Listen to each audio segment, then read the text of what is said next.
There is a specific moment when it happens. You do not notice it when it does. You only notice it later, in the quiet, when you are replaying a conversation and something feels slightly wrong. Someone talked over you, and no one acknowledged it. Your suggestion was heard, nodded at, and then someone else said almost the same thing 10 minutes later, and the room responded differently.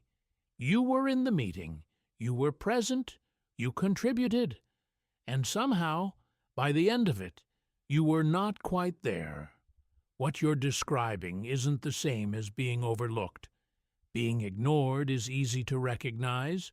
You can point to it.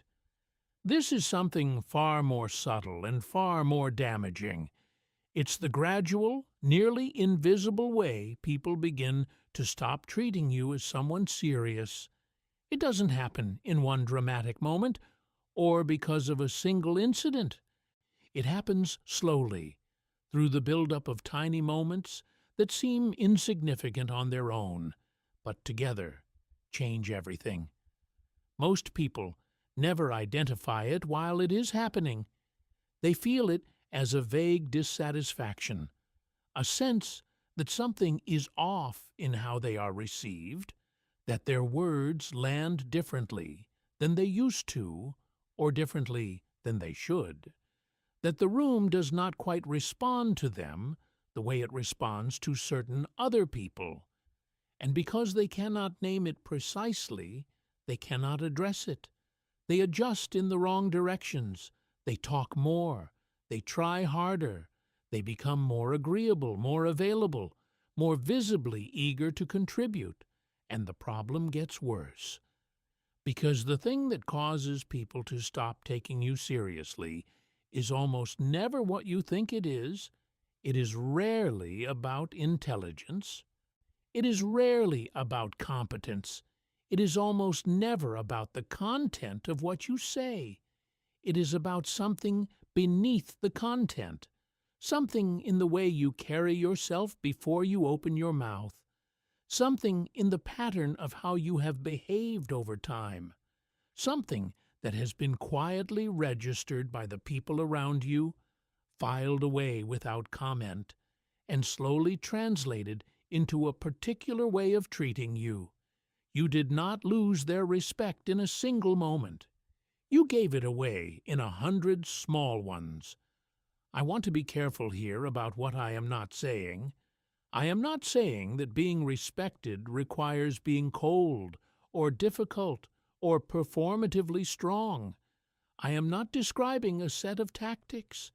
What I am describing is something more fundamental, a particular relationship with yourself that either radiates outward as weight or leaks outward as need, and the people around you feel the difference long before they can articulate it. This video is about that difference, about the specific, observable ways that people quietly signal to the world that they can be taken less seriously, not through dramatic failures, through the small, consistent, almost invisible patterns that accumulate over time into a reputation, into a way of being treated, into the particular quality of invisibility that feels, from the inside, like being present, but not quite real. To understand how this happens, you have to understand something about how social perception actually works. Not how we wish it worked, not how we were taught it worked, how it actually works, in the real-time, largely unconscious processing that happens every time two people are in the same room.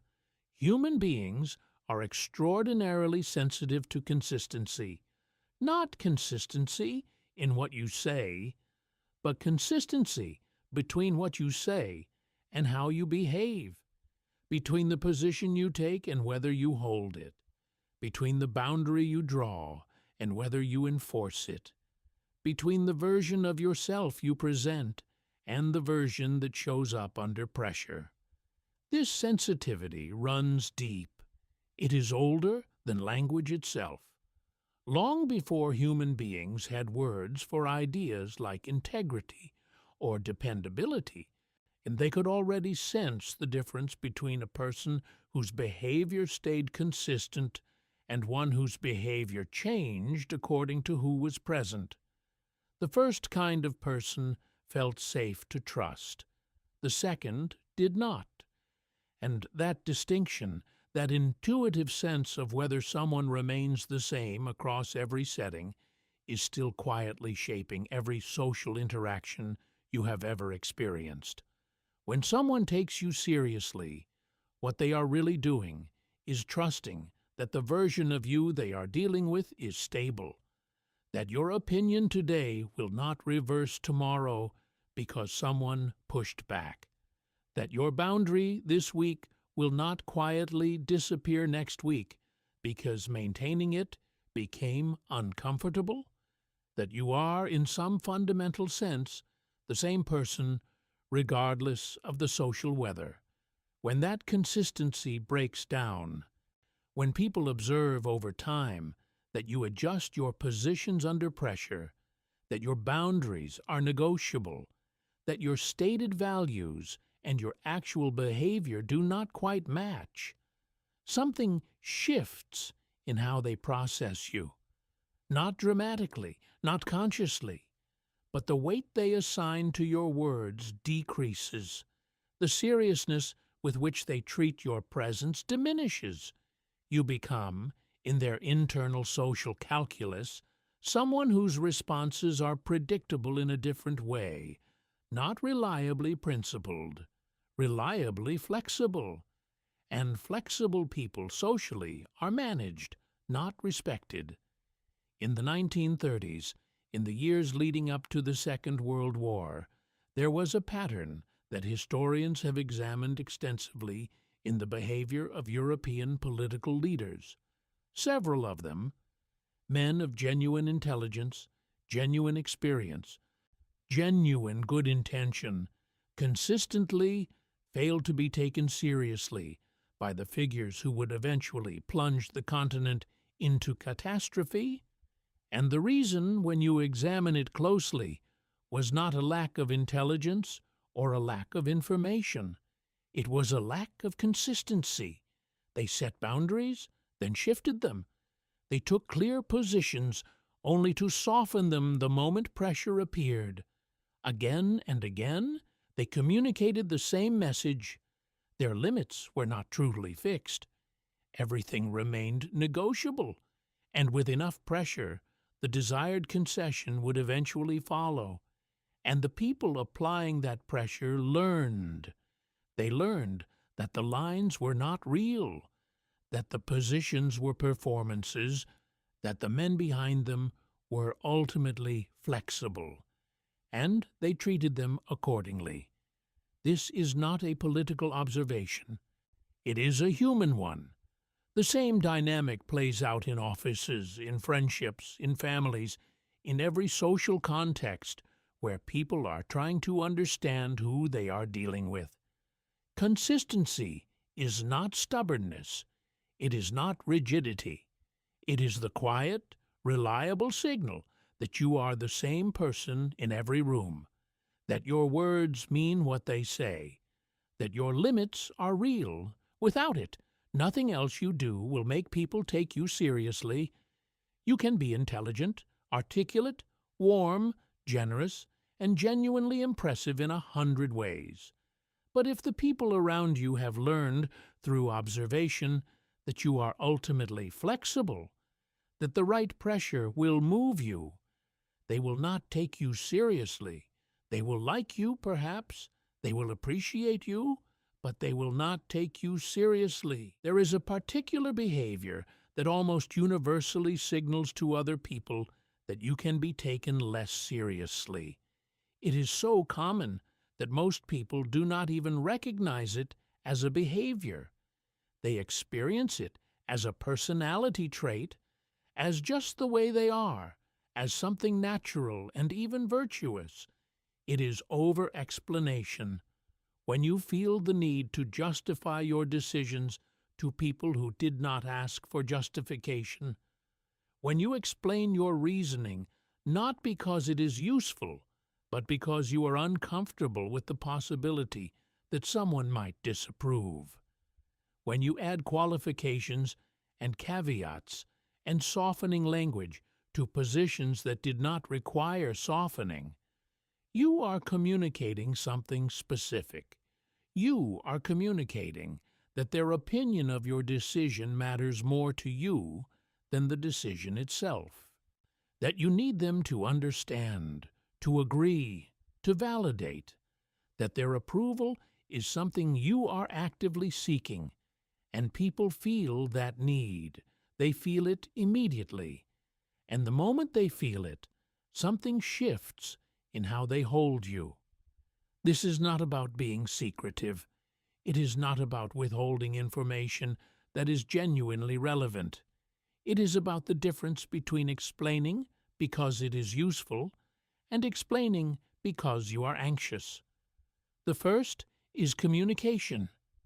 The second is a request for approval dressed as communication, and most people, without realizing it, spend enormous amounts of social energy making that request, constantly, in every interaction, quietly signaling that they need the room to understand them, to agree with them, to confirm that they are reasonable.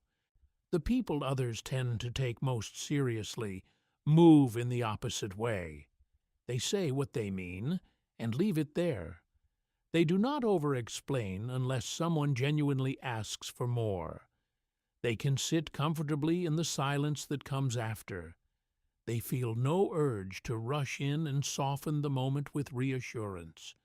They allow their words to hold their own weight without propping them up with endless justification, and they trust that what they said is sufficient. This is harder than it sounds. The urge to explain is deeply human. It comes from the same ancient social wiring that makes us sensitive to approval and exclusion. When we sense that someone might disagree, might judge, might withdraw their warmth, something in us moves immediately toward justification, toward making them understand, toward closing the gap between their perception and our intention. But every time you give in to that urge unnecessarily, you are confirming something. You are confirming that their judgment has power over you, that you are not fully comfortable standing in your own position without their endorsement, and that confirmation accumulates over weeks, over months, over years of small moments where you explained when you did not need to, qualified when you did not need to, softened when you did not need to. It accumulates into a reputation, into a way of being perceived, into the particular quality of someone who can be moved. In the summer of 1945, in the weeks following the end of the Second World War, there were a series of negotiations that would shape the next half-century of human history. The men at those tables were negotiating the future of entire nations, entire populations, entire ways of life, and the ones who were taken most seriously, whose positions carried the most weight, whose limits were treated as real, were not necessarily the ones with the most power in the conventional sense. They were the ones who explained the least, who stated their position and waited, who were comfortable with silence and discomfort in a way that communicated, without words, that their position was not a starting point for negotiation. It was simply their position. The ones who over-explained lost ground, not because their arguments were weaker, because the act of over-explaining signaled that the ground was available to be lost. There is another pattern that deserves attention. It is connected to over-explaining, but it is not the same thing. In many respects, it is even more harmful to the way people measure your seriousness. It is the pattern of being always available. Availability, in the social sense, is not just about time.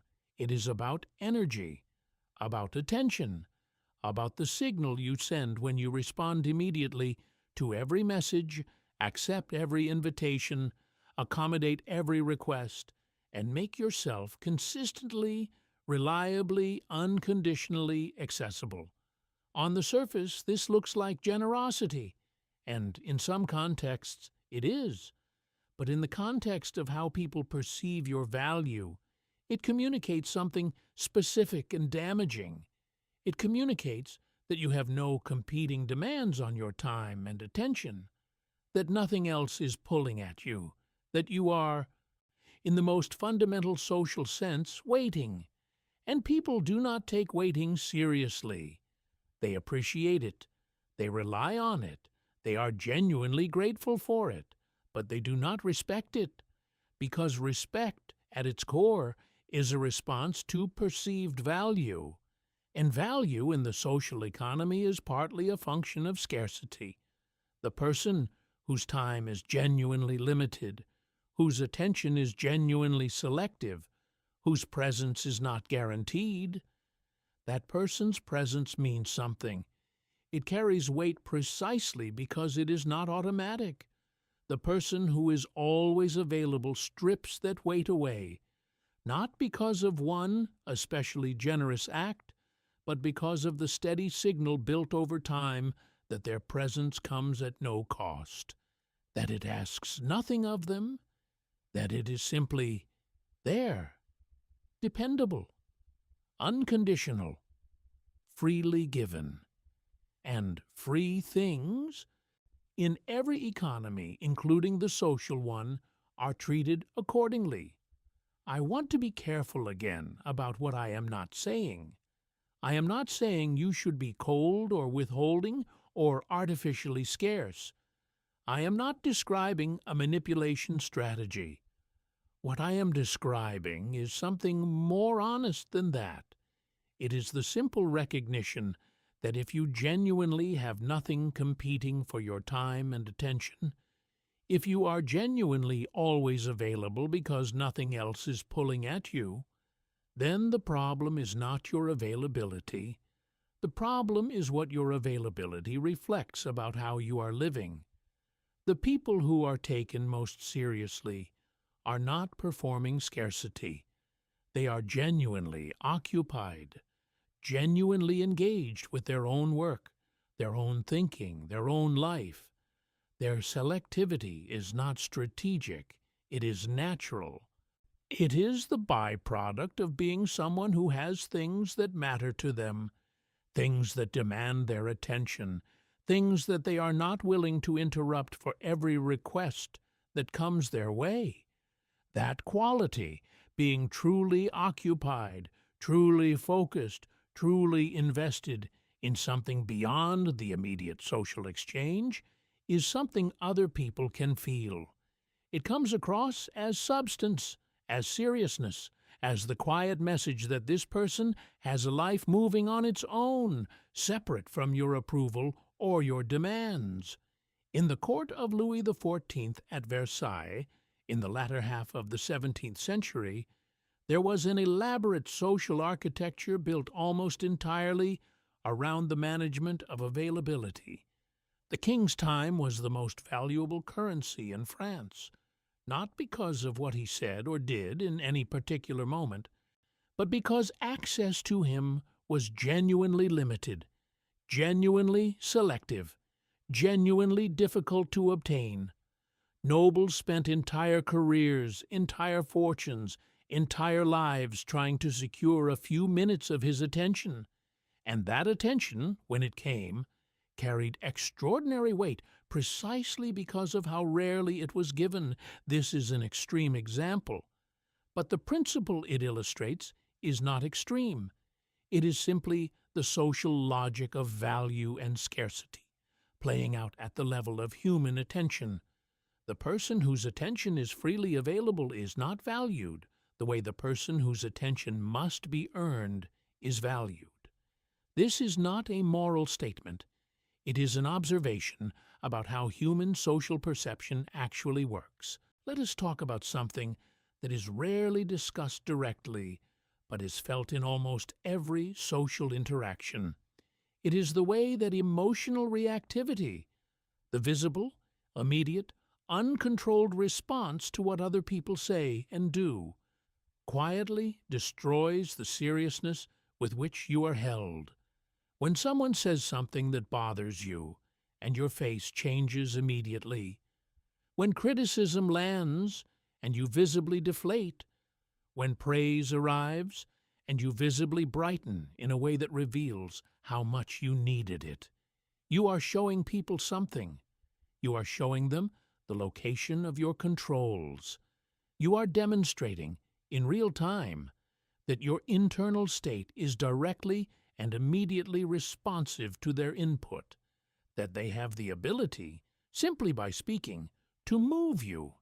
And people who can be shifted that easily are rarely taken seriously. Not because emotional sensitivity is inherently a weakness, but because it reveals a certain kind of dependence. It suggests that inner stability relies too heavily on what comes from the outside, that you need the room to unfold in a particular way in order to remain in a particular state. Once that need becomes visible, the way people deal with you starts to change. They grow careful. They begin to manage you. They learn which triggers create which reactions, and whether consciously or not, they start using that knowledge to move around you instead of meeting you directly. The people who are taken most seriously are not emotionally absent. They are emotionally contained. There is a difference. Absence is coldness, disconnection, the performance of not caring. Containment is something else entirely. It is the quiet, genuine capacity to feel something without immediately expressing it, to receive information, positive or negative, without your face becoming a real-time broadcast of your internal weather, to be moved without showing that you have been moved. This capacity is not natural for most people. It is developed. It is the result of a long, often uncomfortable process of learning to sit with your own reactions before acting on them, of building enough internal stability that you do not need the immediate relief of expression, of becoming, over time, someone whose responses are chosen rather than automatic. In the early 1900s, Theodore Roosevelt was known among his contemporaries for something that his biographers have returned to repeatedly. In meetings, in negotiations, in the countless social and political encounters that defined his public life, he had an unusual capacity for stillness. Not physical stillness. Roosevelt was famously energetic, famously expressive, famously larger than life in almost every way. But emotional stillness, the capacity to receive difficult information, sharp criticism, direct challenge, without his internal response becoming immediately visible, to process in private what others processed in public. His contemporaries often found this quality unsettling, even when they could not fully explain why. They were unable to read him. They could not identify the levers that moved him. And that opacity, that quiet refusal to make himself immediately transparent, was a large part of what made him so difficult to manage and so hard to dismiss. You do not need to be Theodore Roosevelt, but the principle he embodied is available to anyone. The capacity to receive without immediately reacting, to feel without immediately showing, to be present in a room without your internal state being the room's primary weather system. It is not about suppression. Suppression is its own kind of leak. The tension of held-back reaction is often more visible than the reaction itself. It is about genuine containment, about building enough internal space that the gap between stimulus and response is wide enough to make a choice in. That gap is where seriousness lives. There is one more pattern. It is the most subtle of all the ones I have described, and it is, in many ways, the most important, because it underlies all the others. It is the root from which over-explanation and unconditional availability and emotional reactivity all grow. It is the habit of seeking confirmation. This isn't about asking for feedback or looking for information. It is about seeking reassurance. It's the quiet, continual, often barely noticeable habit of checking whether the people around you support the way you see yourself, whether they validate your choices, whether they confirm that you are reasonable, appreciated, and understood in the way you hope to be. This seeking takes many forms. It is the statement made as a question. I think this is the right approach. Don't you? It is the decision announced with an explanation that is really an invitation to agree. It is the achievement mentioned in a way that is really a request to be impressed. It is the vulnerability shared, not because sharing is genuinely useful, but because the response will tell you something you need to know about whether you are okay. Most people do this constantly, so constantly that they do not recognize it as a behavior. It feels like normal conversation, like natural human connection, like the ordinary back and forth of social life. But the people around you feel it. They feel the difference between someone who is sharing and someone who is seeking, between someone who is communicating and someone who is checking. And when they feel the checking, when they sense that your words are partly a request for confirmation, something in how they hold you shifts. You become, in their perception, someone who needs something from them, and people who need things from you are managed, not respected. The alternative is not indifference, nor is it the performance of acting as though other people's opinions do not matter. It is something more honest and far more demanding. It is the internal work of building a relationship with yourself that does not depend on constant outside confirmation. It means developing enough clarity around your own values, your own judgment, and your own sense of what is true, that you no longer need the room to verify it on your behalf. This is the work that underlies everything else: the consistency, the containment, the selectivity. All of it flows from this, from the quiet, unglamorous, yet deeply personal process of becoming someone who knows what they think without needing to be told, who knows what they value without needing it validated, who can stand in a room full of people who disagree and feel not comfortable exactly, but stable, grounded, present without needing the room to go a certain way. In the winter of 1955, in Montgomery, Alabama, a 26-year-old minister stood up in front of a congregation and said something that he knew would cost him. He did not soften it. He did not qualify it. He did not look around the room to gauge the response before committing to the position. He said what he believed, clearly and without apology, and he let the room respond however it would respond. What followed over the next decade was one of the most significant social transformations in American history, and it was built in no small part on that particular quality, the capacity to hold a position without needing confirmation, to act from internal clarity rather than external validation, to be, in the most fundamental sense, someone whose sense of self did not depend on the room's response. Martin Luther King Jr. was not without doubt. He was not without fear. He was not the performance of certainty. but he had done the internal work of knowing what he believed clearly enough that he did not need the room to confirm it before he could act. That is what it looks like from the inside, not the absence of uncertainty, the presence of enough internal clarity that uncertainty does not require external resolution.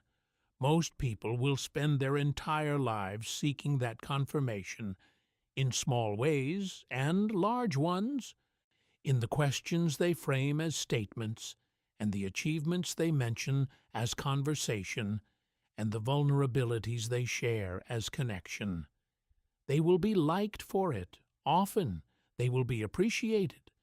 They will be managed with genuine warmth by people who have learned, without malice, that this is someone who needs something from them, and they will feel, somewhere beneath all of it, that they are not quite being taken seriously, that their presence does not quite carry the weight they feel it should, that something is missing in how they move through the world. That quality has a name. It is the kind of weight that comes from needing nothing from the room, from being so deeply grounded in your own life, your own values, and your own sense of what is true, that the room's reaction, while noticed, while felt, while human in its effect, does not decide anything. It does not shift the foundation. It does not alter what you already know. That weight cannot be performed. It cannot be faked. It can only be built, slowly, quietly, in the private work of becoming someone who does not need to be told who they are. The wolf does not explain. It watches, and the room, without being asked, without being managed, without being told, responds accordingly.